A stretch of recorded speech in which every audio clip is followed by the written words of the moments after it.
My name's Deborah, and let me paint you a picture of my family. There's my mom, Karen, yeah, fitting name, I know. She's all about her career and freedom.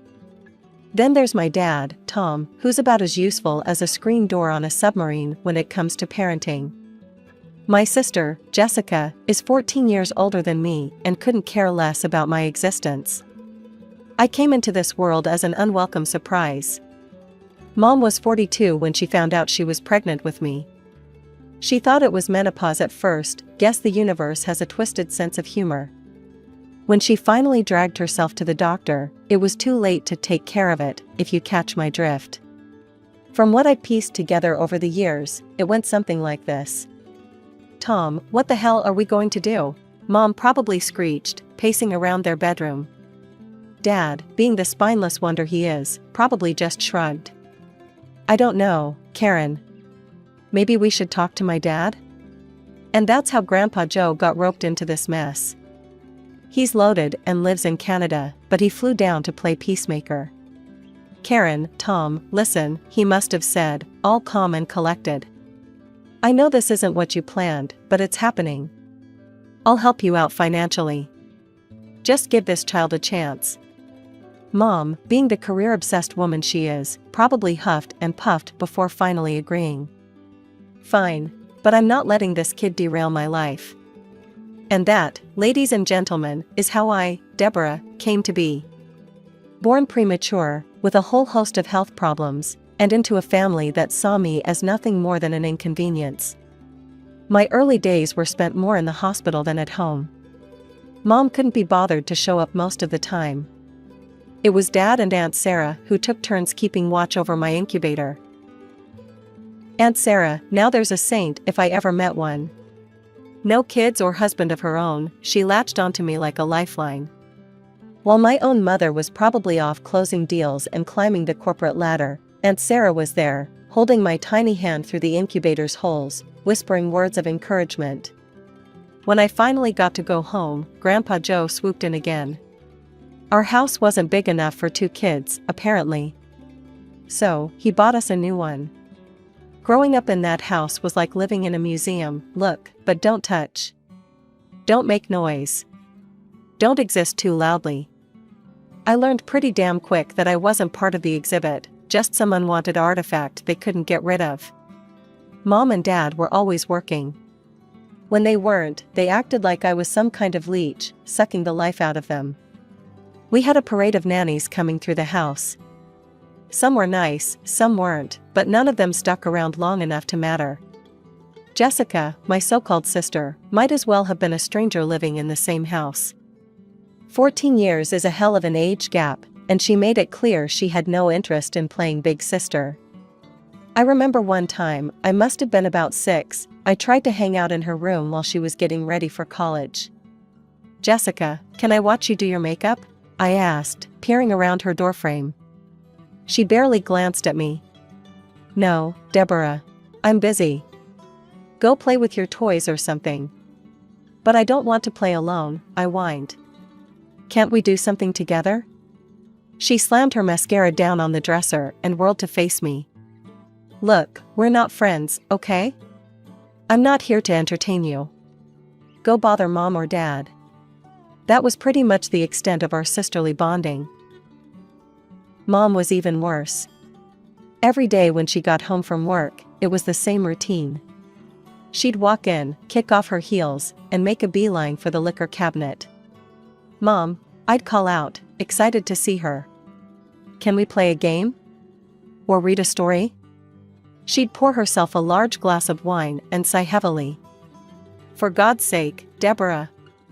Can't you see I need some peace and quiet? Go to your room and play by yourself. You're old enough to entertain yourself. And Dad? He'd promised Mom he'd take care of me if she had me. What a joke that turned out to be. He was always too busy or too tired to spend time with me. His favorite phrase became, "Not now, Deborah." I remember overhearing them argue about it once. I was supposed to be in bed, but I'd snuck out to get a glass of water. Tom, you promised you'd help with her, Mom hissed. I can't do this all on my own. "What do you want from me, Karen?" Dad shot back. "I work all day too. I'm exhausted when I get home." She's always so needy. I didn't stick around to hear the rest. I'd heard enough to know where I stood in their eyes, a burden, an obligation, a mistake they were stuck with. After a while, I stopped trying. What was the point? I learned to entertain myself, to be quiet, to stay out of their way. I became a ghost in my own home, drifting from room to room, trying not to disturb the real family. The only bright spot in my life was Aunt Sarah. She lived nearby, and I started spending more and more time at her place. Weekends, holidays, any chance I got, really. With Aunt Sarah, I felt seen, heard, loved even. We'd spend hours doing puzzles, baking cookies, or just talking. She'd ask me about school, my friends, my hopes and dreams. Things my own parents never bothered with. Life has a funny way of throwing curveballs when you least expect them. I was 14, minding my own business, trying to survive another day in the emotional wasteland I called home, when my parents dropped a bombshell on me. "Deborah," Mom said, her voice unusually chipper. "We have wonderful news. Your sister Jessica is getting married, and she's pregnant." Dad chimed in, grinning like an idiot. "We're going to be grandparents." I forced a smile, wondering why the hell they were telling me this like I should be jumping for joy. "That's great," I managed to say. "We're going to be very busy preparing for the wedding," Mom continued, not even noticing my lack of enthusiasm. "So, we want you to stay with your Aunt Sarah for a while." I blinked, processing their words. They wanted to ship me off? Because of a wedding? Part of me wanted to be hurt, but honestly, it was the best news I'd heard in years. "Sure," I said, trying not to sound too eager. "I'd love to stay with Aunt Sarah." They looked relieved, probably expecting me to put up a fight. Shows how little they knew me. I packed my bags faster than you could say unwanted child and practically skipped to Aunt Sarah's house. Months flew by. The wedding preparations were in full swing, but I couldn't care less. I was too busy enjoying my new life. Aunt Sarah and I would cook together, watch movies, go for walks in the park. She'd help me with my homework, listen to me ramble about my day at school, and actually seemed interested in what I had to say.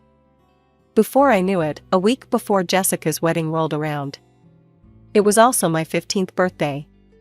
That morning, I woke up to the smell of pancakes and the sound of Aunt Sarah singing off-key in the kitchen. I grinned, padding downstairs in my pajamas.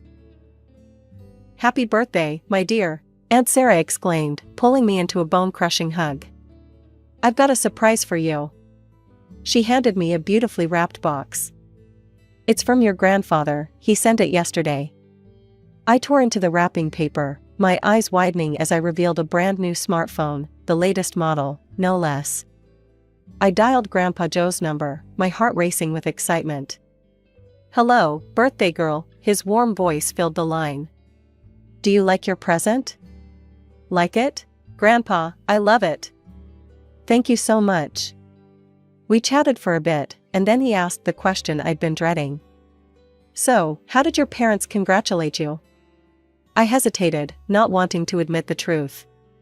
"Oh, I haven't seen them yet. I was planning to go home soon, actually. I'm sure they'll say something then." There was a pause on the other end of the line. Then, "I see. Well, why don't you do a live broadcast when you go? I'd love to share in the joy." With a mixture of hope and dread churning in my stomach, I made my way back to my parents' house. The walk felt both too long and too short. As I turned onto our street, I took a deep breath and started the live broadcast on my new phone. "Hey, Grandpa," I said, trying to sound cheerful. "I'm on my way to see Mom and Dad now. Thanks again for the awesome phone." I chatted away as I walked, filling the silence with babble about my morning with Aunt Sarah and how excited I was about my birthday. But as I approached our house, a sense of unease crept over me. "Well, here we are," I announced to the camera, climbing the front steps. I hesitated for a moment before pushing open the door. "Mom? Dad? I'm home." silence greeted me. The house felt eerily quiet, almost abandoned. I frowned, panning the camera around the empty living room. Guess they're not down here, I muttered, more to myself than to Grandpa. I'll check upstairs. I climbed the stairs, my footsteps echoing in the quiet house. As I reached the top, I noticed something odd. The door to my room was closed, which was unusual. I always left it open when I wasn't home. That's weird, I said, reaching for the doorknob. My door's never closed. I pushed it open and froze. The room that greeted me was not my room. At least, not anymore. The walls, once a soft lavender, were now a pale blue. My posters were gone, replaced by cutesy animal prints.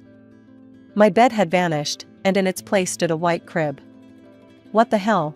I gasped, stumbling backward. The phone nearly slipped from my grasp as I spun around, trying to make sense of what I was seeing. This can't be right. This is my room. Just then, I heard a door open behind me. I whirled around to see my parents emerging from their bedroom, looking startled to see me.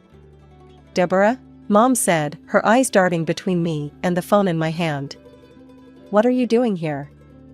I barely registered her words, still reeling from the shock of my transformed room. "What happened to my room?" I demanded. "Why is it blue? Where's all my stuff?" Dad cleared his throat, looking uncomfortable. "Well, you see, Deborah, we've decided to give this room to your sister's baby. Our first grandson." Mom nodded, a smile plastering itself across her face. "Yes, isn't it wonderful? Jessica's having a boy, the son your father's always dreamed of having. He'll be living here with us after the wedding." I felt like I'd been punched in the gut. But where am I supposed to sleep? Where's my stuff?" "Oh, we packed up your things," Dad said, waving his hand dismissively. "They're in boxes downstairs. You should take them with you when you leave. We don't want them cluttering up the place." I stared at them, unable to comprehend what I was hearing. "Leave? What do you mean, leave? This is my home." Mom's smile faltered for a moment before she forced it back into place. "Deborah, dear, you have to understand. With Jessica and her husband moving in, and the baby on the way, well, there's just no room for you here anymore." I stood there, frozen in disbelief, my mind reeling from what I'd just heard. Suddenly, a surge of anger welled up inside me, pushing through the shock. "No," I said, my voice shaking. "No, I won't leave. This is my home too. You can't just throw me out like I'm nothing." Mom's fake smile vanished, replaced by a look of irritation. "For heaven's sake, Deborah. Don't be difficult." "Difficult?" I spat back. "It's my birthday, and you're kicking me out. You didn't even remember, did you?" Dad rolled his eyes. "Your birthday? Is that what this tantrum is about? We don't have time for this nonsense." Their callousness hit me like a physical blow. I felt tears welling up in my eyes, but I blinked them back furiously. "How can you be so cruel? I'm your daughter. A daughter we never wanted," Mom snapped, her composure finally cracking. "Do you have any idea how much you've cost us? How much attention you've demanded? We're exhausted, Deborah." Dad nodded, his face twisted with annoyance. "We didn't want a second child. You were a mistake, an accident. And now, we finally have a chance at the family we always wanted." Their words cut deep, each one a knife to my heart. I watched in stunned silence as they grabbed the bags they'd packed with my belongings and started shoving them out the front door. "There," Mom said, dusting off her hands. "Now take your things and go to your precious Aunt Sarah. She loves you so much, let her deal with you." I couldn't move, couldn't breathe. This couldn't be happening. It had to be a nightmare. "What are you waiting for?" Dad barked. "Get out. We have a wedding to prepare for, and we don't need you here complicating things." That's when the dam broke. Tears streamed down my face as the full weight of their rejection crashed over me. "How could you do this to me?" I sobbed. I'm your child. Stop it, Mom hissed, glancing nervously at the windows. You're embarrassing us. The neighbors will hear. Good, I shouted through my tears. Let them hear. Let everyone know what kind of people you really are. Dad grabbed my arm, his fingers digging in painfully. That's enough, he growled, practically dragging me to the door. Get out, now. And don't come back. With one final shove, I found myself on the front porch, my bags scattered around me. The door slammed shut behind me with a finality that echoed in my bones. I don't know how long I sat there, sobbing on the steps. Eventually, I gathered my things and started the long, miserable walk back to Aunt Sarah's. The bags felt impossibly heavy, weighed down by more than just my possessions. As I trudged along, sniffling and wiping my eyes, a familiar voice suddenly cut through my misery. Deborah, can you hear me? I jumped, looking around wildly before realizing the voice was coming from my phone. With a jolt of horror, I remembered the live broadcast. Grandpa had seen everything. Grandpa? I stammered, lifting the phone with trembling hands. Oh, sweetheart, he said, his voice thick with emotion. I'm so sorry you had to go through that. Look, we'll sort this out, I promise. For now, go to Sarah's. We'll see each other at the wedding in a few days, okay? Try to enjoy your birthday. Somehow, his words managed to calm me down a little. By the time I reached Aunt Sarah's, my tears had mostly subsided. She took one look at me, standing there with my bags and puffy eyes, and pulled me into a fierce hug. Aunt Sarah, bless her heart, insisted we celebrate my birthday properly. She let me invite a few friends over, baked a cake, and did her best to make the day special. The day of Jessica's wedding arrived. I hadn't been invited, of course, but Aunt Sarah insisted we go anyway. So there I was, decked out in my best dress, feeling like an imposter as we walked into the reception hall. I spotted Grandpa Joe almost immediately. He was sitting at a table near the front, his back ramrod straight, radiating an energy that made me nervous. Before we even had time to say hello, the newlyweds made their grand entrance. Jessica looked radiant in her white gown, beaming as she clung to her new husband's arm. Mom and Dad followed, pride evident in their faces, and I felt a pang in my chest. The reception progressed with toasts, dinner, and the usual festivities. As the congratulatory speeches began during the festive dinner, Grandpa Joe suddenly stood up. I have something to say, he announced, his voice ringing out across the hall. Every head turned. Jessica and her groom looked confused. Mom and Dad went pale. Grandpa Joe marched to the front of the room, commandeering the microphone from the stunned best man.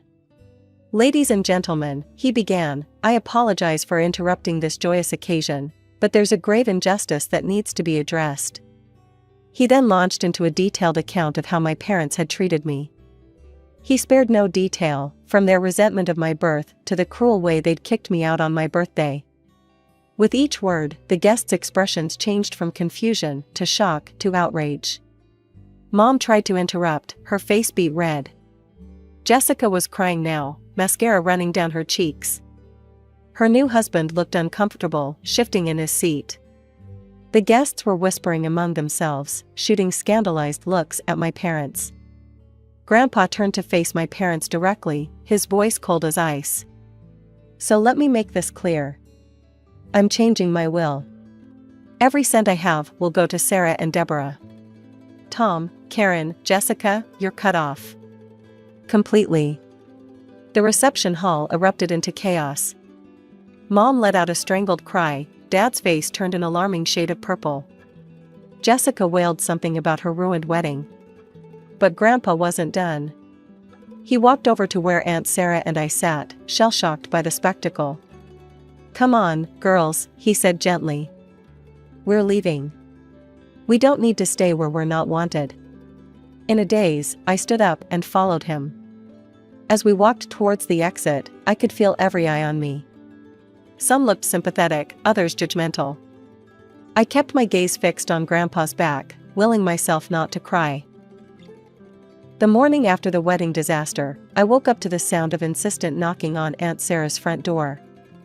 Bleary-eyed and still processing the events of the previous day, I stumbled downstairs to find Mom and Dad on the porch, looking a strange mix of desperate and contrite. "Deborah, sweetie," Mom cooed, her voice sickeningly sweet. "We need to talk. We want you to come home, honey. We're so sorry about everything. We love you, we really do." I felt a surge of anger rising in my chest. "Love me? You kicked me out. You said I was a mistake." They launched into a litany of apologies and explanations, each one more pathetic than the last. But as I stood there, listening to their desperate pleas, a realization hit me like a ton of bricks. This wasn't about me at all. "This is about the inheritance, isn't it?" I said, cutting off Dad mid-sentence. Their faces fell, confirming my suspicions. They didn't want me back, they wanted Grandpa's money. "Get out," I said, my voice shaking with anger. "I don't want to see either of you ever again." I slammed the door in their faces, leaning against it as I tried to calm my racing heart. But my parents weren't done. Over the next few days, they showed up repeatedly, each time more insistent than the last. They called, they sent emails, they even tried to rope in other family members to convince me. It all came to a head about a week after the wedding. I was home alone when I heard a commotion outside. To my horror, I saw Mom and Dad trying to force their way past Aunt Sarah, who had just returned from the grocery store. "She's our daughter," Dad was yelling. "You can't keep her from us." Something in me snapped. I'd had enough of their manipulation, their lies, their sudden concern for my well-being now that money was on the line. "Aunt Sarah," I called out, my voice steadier than I felt. "I want you to be my legal guardian." The words hung in the air for a moment. Then Aunt Sarah's face broke into a wide smile. "Oh, sweetie, I'd be honored." With Aunt Sarah's help, we contacted a lawyer the very next day.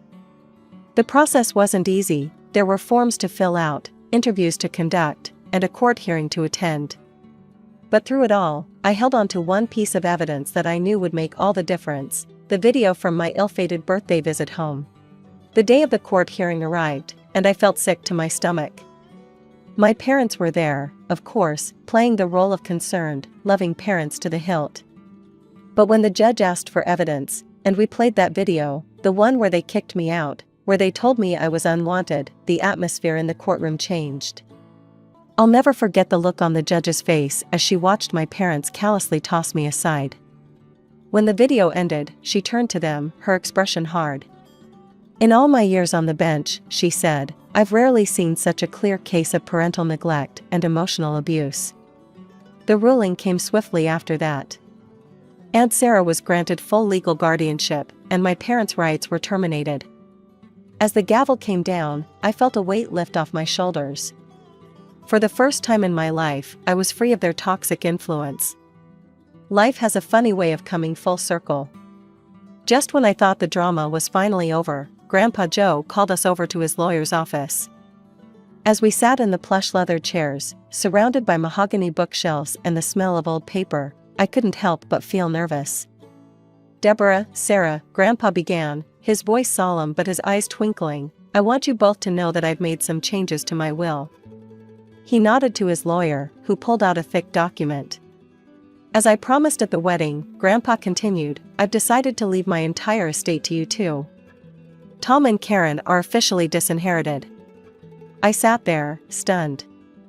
I knew Grandpa had threatened this at the wedding, but I never really believed he'd go through with it. As we left the lawyer's office, my head spinning with the implications of what had just happened, my phone rang. It was Jessica. "How could you do this to me?" she screeched as soon as I answered. "You've ruined everything." I pulled the phone away from my ear, wincing at her volume. "What are you talking about?" "Don't play dumb," she snapped. "You turned Grandpa against us. Now he's leaving everything to you and Aunt Sarah. It's not fair. I want my share too." I felt a flash of anger. After everything that had happened, after the way they'd all treated me, she had the nerve to demand money? Look, Jessica, I said, trying to keep my voice level, I didn't ask for any of this. It was Grandpa's decision, not mine. But you must have manipulated him somehow, she insisted. You've always been jealous of me. This is your revenge, isn't it? I took a deep breath, counting to 10 in my head before responding. Jessica, I'm sorry you feel that way. But I had nothing to do with Grandpa's decision. If you want to change his mind, you'll have to talk to him yourself. Maybe I will, she huffed. And don't think this is over, Deborah. You can't just waltz in and steal what's rightfully ours. As she hung up, I felt a mix of emotions, anger, sadness, but mostly just exhaustion. And then I decided to focus on my future. I threw myself into my studies, determined to ace my exams and get into a good college.